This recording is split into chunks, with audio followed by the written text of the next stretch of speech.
ทักหาอยากให้อายหูว่าน้องคิดฮอดอายหลายมันเป็นความสุขทางใจของผู้สาวบ้านๆคนนี้ทักไปทั้งเฟซทั้งไลน์ก็ย้อนว่าน้องอยากเว้าน้ำอายคนดีแต่ก็ยังบ่มีท่าทีว่าอายสิตอบกลับมาขึ้นแชร์สีชมพูเขาบ่สนใจก็หันมาเบิ่งแชทสีฟ้าก็ได้เด้อบ่แม่นว่าน้องว่า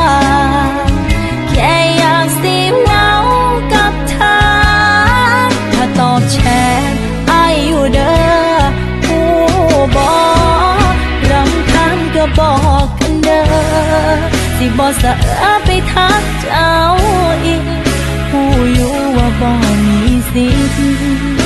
มันผิดตั้งแต่แอบหักแล้วล่ะงูกีดก็บอกกันด้วยคนป่วยก็บอกกันมาสิบ่ทักไปหาคันเจ้าบ่อยากเว้านำก็ให้เจ้าสบายใจ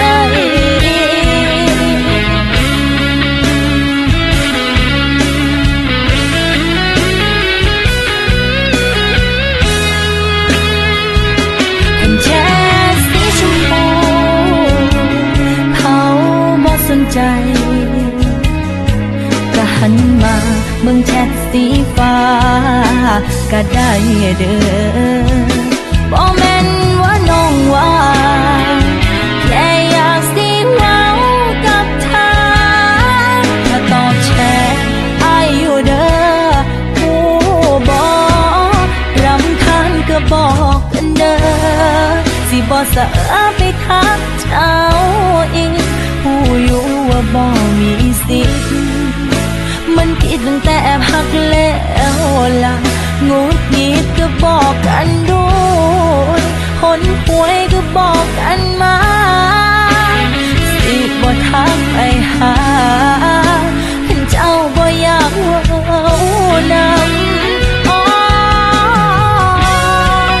รำคาญก็บอกกันเด้อสิบ่สะไปทักเจ้าอีกผู้อยู่ว่าบ่มีสิทธิ์มันผิดตั้งแต่แอบหักแล้วล่ะงูกีดก็บอกกันด้วยคนป่วยก็บอกกันมาสิบ่ทักไปหาคันเจ้าบ่อยากเว้านำเพื่อให้เจ้าสบายใจคันเจ้าบ่อยากเว้านำก็สิบ่ทัก